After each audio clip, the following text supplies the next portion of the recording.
Hello, Valentina Caprini. We have you here today for the Filigree talk number 2. Thank you for inviting me. Yeah, welcome. In the first Filigree talk with Lavinia Rossetti, I spoke with her about your work because you are also a contemporary jewelry maker and you're based in Florence, and you're working with traditional techniques and you're combining it with modern technology and new applications. Mm-hmm. So I wanted to invite you and talk a little bit about your work.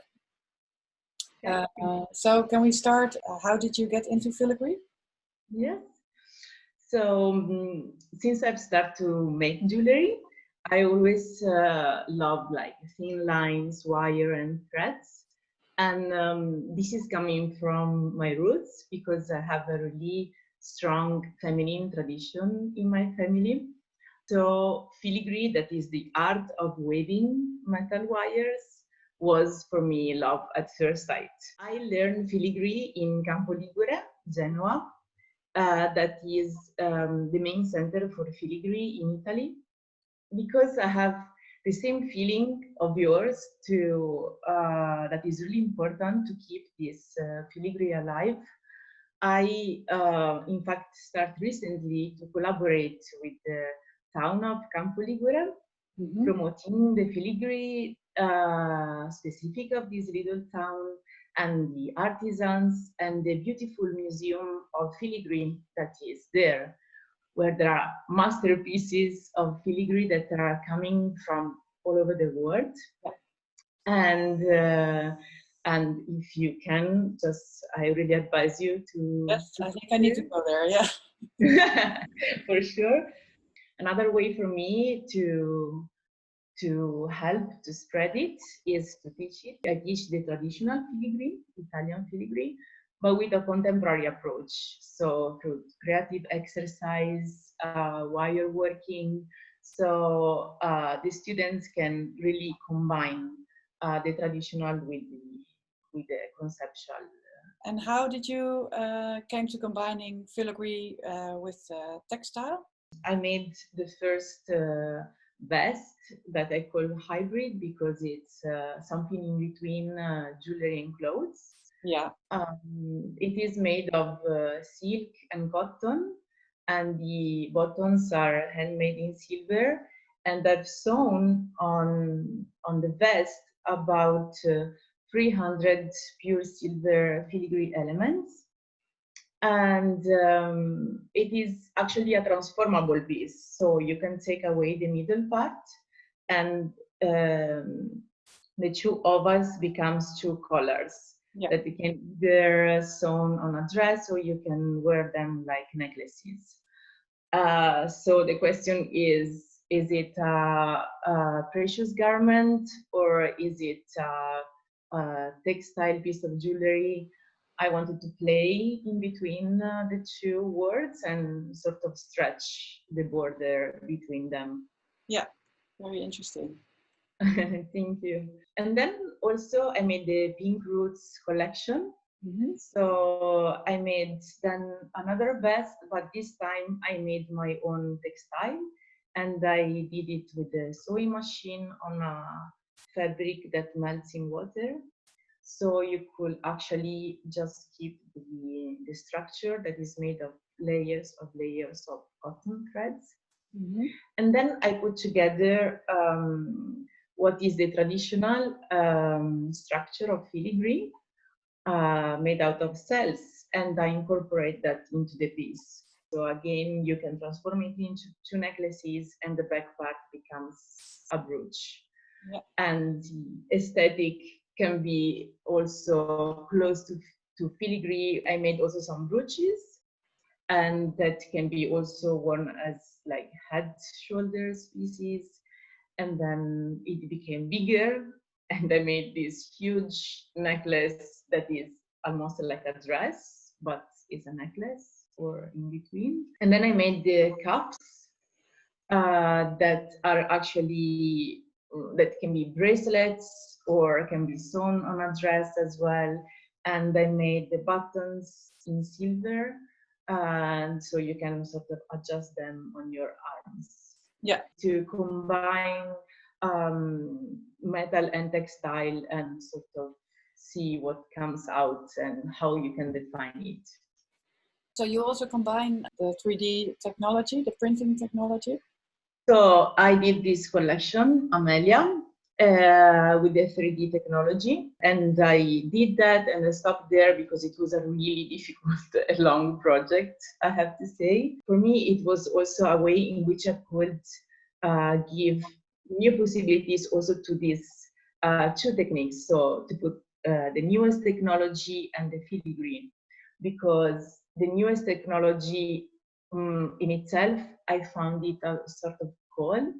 What did you find? Because for me personally, I also have an issue with the 3D printing because it's so perfect and exactly it seems dead or something. And it's also, but I do like it if other people try it. And you did a good job because you have this combination of handmade and the technology. But yeah. To me, it seems like it's more work even to draw it in 3D than, or maybe the same amount of work. I personally prefer to be working with my hands instead of working behind a computer. Do you find the same, or do you have?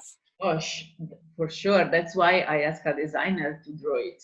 Yeah, and then it's yeah. actually a lot of money, right? It takes a lot of hours. Exactly. Yeah, that was an investment of money. I faced some technical problems because, first of all, I wanted to have the structure really thin. So in the thinnest part is 0.3 of a millimeter. So the thing is, when you print in 3D, you can print it or in wax or in resin, but then you cannot cast it so thin. So I printed that directly in powder of silver with layering. And then when I had the structure there, I put the filigree inside, and when I solder it, it was very difficult.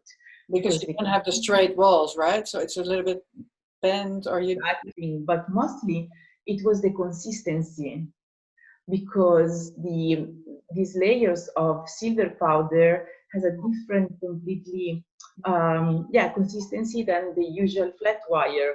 Yeah. So when you put the fire, yeah, so it has a lot of air in between, maybe, or something. Exactly, there is a lot of air in between, and then when the thickness was 0.3 of a millimeter, it was almost like air. Yeah. So So very difficult to solder in the end. Yeah, it was very difficult. What attracts you in the filigree technique? In nature, there is like innate beauty in nature, and I feel the same for filigree. Mostly, I love the open back filigree for the transparency and the lightness. That I think there are really two good qualities for jewelry making. Mm-hmm. And also, I like that in filigree there is no compromise in the making process. So you have to deal with the time-consuming aspect of it, and is not suitable for mass production. Mm-hmm. I find really fascinating the way of working, because you can make these organic shapes with these handmade flyers, and the wire is so soft, and then when you place that inside the structure and it fits perfectly, you know already, even before using the fire, that it will solder perfectly, and it will stay there, and it will be perfect in 2 seconds, right? Because at the end, all the difficulty and the time consuming is preparing that. Then the soldering, if you do it right, is like 2 seconds and it's done. Yeah. So it's the best moment, no? Yeah, it's like playing with fire, really. Like it can also be too much, right? It's really interesting. Yeah, you need the right amount because of fire and air and time, because it's so thin that even if you stay half seconds more and all your work is gone. And after hours and hours, you don't want that. So in Holland, we have the last Dutch filigree master who's retiring soon. Yeah. In Italy, there's also, it's kind of slowly dying out, right? Yes, it is. For example, in Campo Ligure, I think there are like 2 or 3 young artisans that know how to work filigree, and then there are many other masters. But let's say in 5-6 years, Yeah, they will be done. So it's really important to they're all older, also like 70 or this kind of. exactly, yeah. They are doing this job, it's like a family tradition kind of job, and so then they do this job since they are 15, 14, so they are real masters. You're doing already what needs to be done, but do you have like teaching the contemporary work and making your own works? Do you feel there are any other things that we can do? Yeah, I feel that we can really also transmit a passion for this really amazing craft, because also inside the making process of filigree, I think that there are 2 really important ideas. Mm-hmm. So one is for us, that we are jewelry makers, that we don't have always to take the shortest cut. We, like customers, we really need to think that sometimes we need to pay just a little bit more to really get authentic handmade pieces.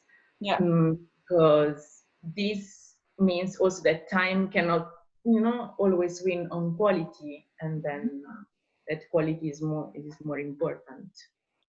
Yeah. I opened this online shop that is called Floema, and is connected again with my story, and because the jewelry there that are high quality handmade jewelry are crafted with the filigree technique, and also with the interlacing wires that in a way is connected with filigree. Yeah, I think it's really beautiful. So you made this bracelet and it's movable, and you have incorporated some filigree elements in it. Yes, it is made all in gold, 18 karat gold. Also, I choose like 33 and 84 years models. That's To be nice. the model.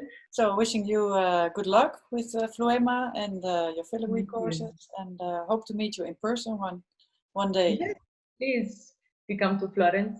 Yes, I would like to. Okay, bye bye. Okay, thank you. Bye bye.